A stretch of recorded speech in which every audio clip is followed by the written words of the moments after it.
tape that we have, he's saying, "That's right, Jesse," one of the clients. "That's right, I did do that. You're right, I did. Because I'm going to teach all of you." So just...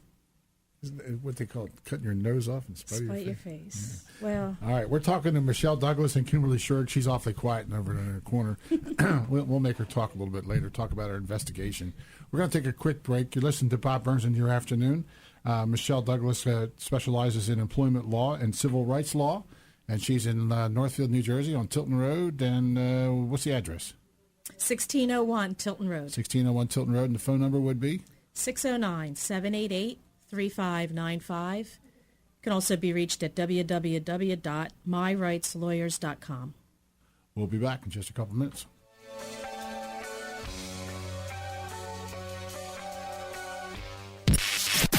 News Talk 1400 WOND.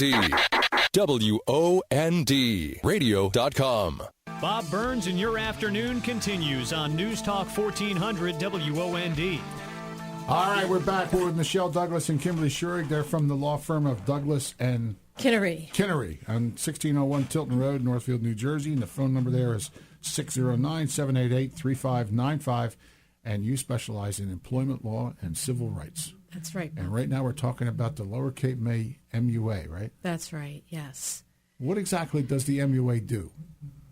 Well, the Municipal Utilities Authority, similar to the Atlantic County Municipal Utilities Authority. I mean, those workers are responsible for maintaining all the water lines, trash disposal, recyclables, you name it.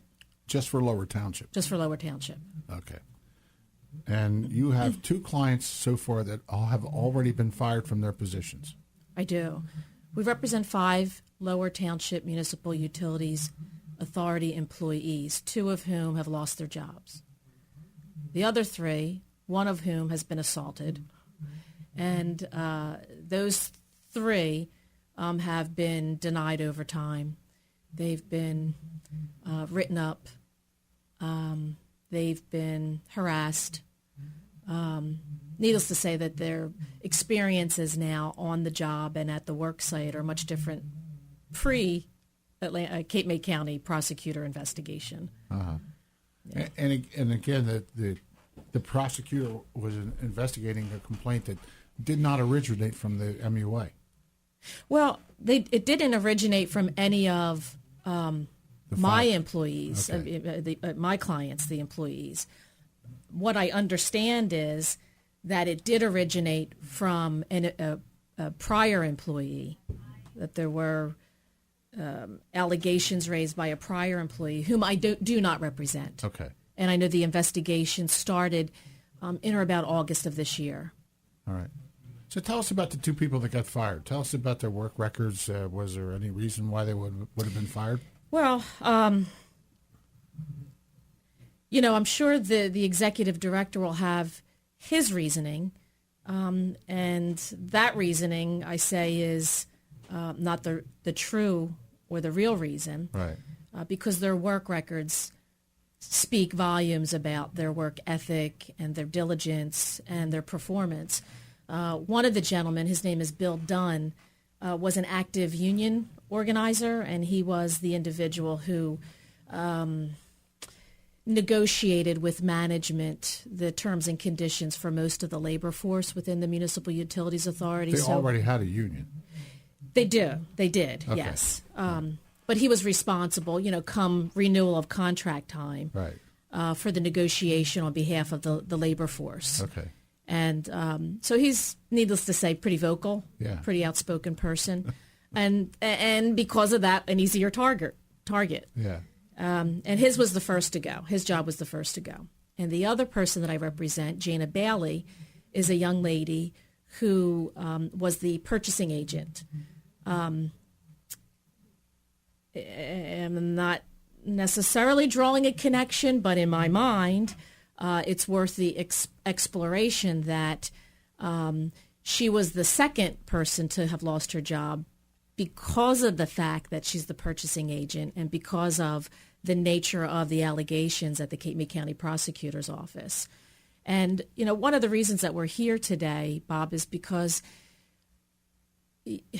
lawyers do make a living litigating, and we do take cases on a contingency fee basis. That's true. But having said that, I truly believe that this is a case, or it could be a case, in which if the governing body or the lawyers for the other side really actively got themselves involved, there wouldn't be litigation. We could avoid litigation if everybody could sit down at the table and resolve the matter. I mean, we have a tape. It's pretty damning against the executive director. If they, in fact, have a zero tolerance policy for some of the activities they claim, then that individual's position would be eliminated, thereby allowing 5 other employees who've done nothing more than be bound by their civic obligations in participating with the Cape May County Prosecutor's Office could continue to be employed and earn a living. I was saying to you while we were on break, do we have a good case? Do I think so? Yes. And do the individuals think that they have a good case? Yes. But it's a lot different when you're in that seat and you've been fired from a job to wait a year or 2 years or longer in order to reach vindication by a jury or by some settlement process. Because in the meantime, what have you gained? You haven't. You've lost your job. You probably have conflicts at home because money matters. You've lost your health insurance.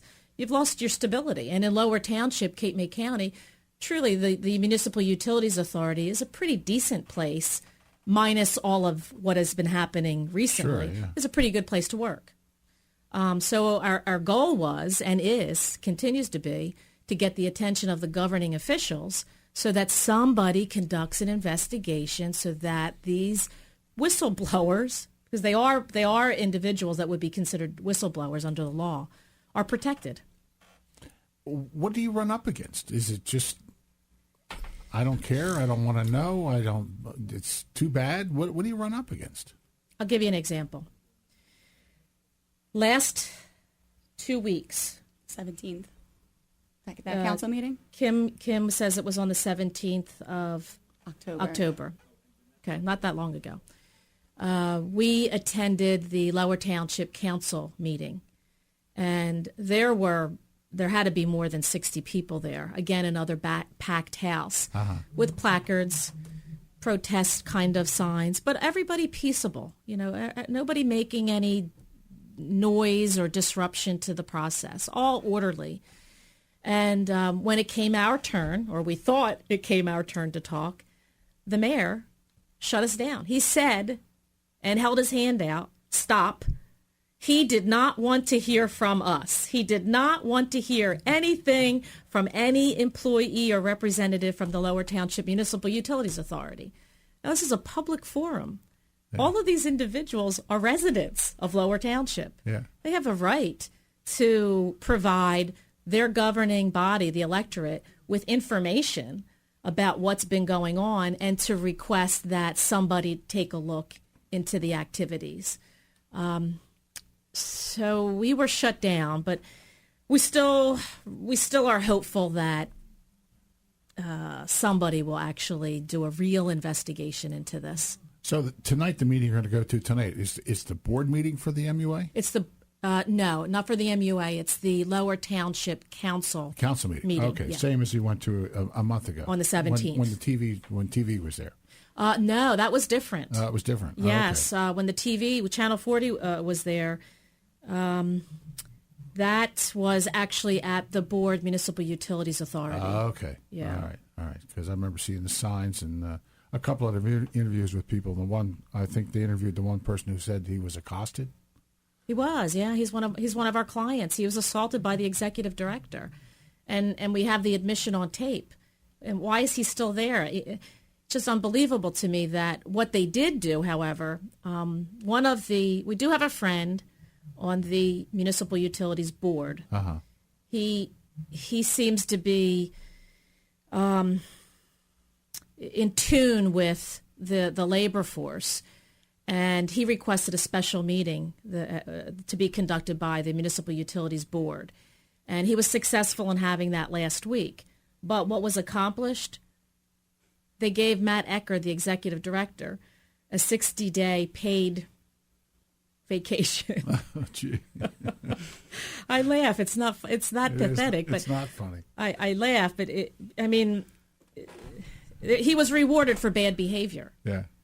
And that's the kind of thing that perplexes me with governing officials. I mean, it's one thing to help your comrade, your friend, but it's another to willingly or Go take 60 days off with pay. yeah, I mean, you're not only condoning the activity, you're rewarding it. So, and he has a company car that he wasn't prevented from utilizing. It just seems to me to be sending the very wrong message. And your poor guy, you got two clients that have lost their jobs, lost their livelihood. Without any income. Yeah. And I know it's like to look for a job. It's next to impossible. Yeah, especially in this climate. Yeah. And probably long-term employees too, right? They were, yes. Okay. Yeah. Wow. That's rough. That's rough. That's very rough. It's very rough. And tell that to their families. But they, the nice, the heartwarming part of this story, if there is one, is that these 5 people are well liked in their community. They're active in their community. So the public support was overwhelming.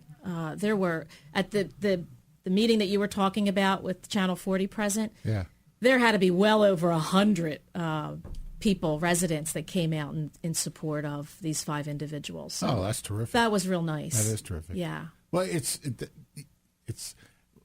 when I was elected, I know that the people got to meet 2 people, and they were the cops or the public works guys, and the MUA or the public works guys for Lower Township. Right. And they're the guys that people don't care if your taxes don't get recorded today or tomorrow, but if your trash doesn't get picked up, you're in deep trouble. We have a caller. We have Steve from Northfield. Steve, you're on the air with Michelle Douglas and Kimberly Short. Go ahead, Steve. Yeah, Bob, can you hear me? I can hear you. Yes, Attorney, I don't know if you can answer this question. I'll hang up and listen, but I didn't know if your facet of law and representation so far as employees would be related to something that's happening in Atlantic City with the chief of police. And if it is, I'd like you to voice your opinion within limitations on the amount that was awarded, and was there a justification, and not knowing all the facts, do you think the verdict was correct? I'll hang up and listen. Thanks for checking in, Steve. Appreciate you being there. Thanks, Steve. I probably don't have much more factual information than you do or than what the general public has in terms of my reading from the newspaper, the various accounts. I do know John Donnelly, a very fine attorney who represented Chief Mooney, and from what I understand, he did a very good job. I don't know enough about the amount of damages. I can say that it was based in large part upon a contractual number. So my experience with trials and jury verdicts is you just never know. You never know. It's a real shake of the dice, isn't it? It's a risk. Yeah, it sure is. It's no more guaranteed than spending your money at the Revel. I went through enough trials with Tom Vesper to know that you never have a clue. No, you don't. You do the best you can. You prevent the best stuff you can, and you never have a clue. You really do not. You don't know whether there may be some jurors that are inclined to award punitive damages. In the Mooney case, I believe that the jury agreed that punitive damages were warranted, but they awarded zero amount for punitive damages. So there had to be some formula by which they did award the number that they did, and I just presume that that's based upon the dollar amount associated with the chief's contract over a number of years. Well, Judge Johnson had refined the number from 3.7 to 2.9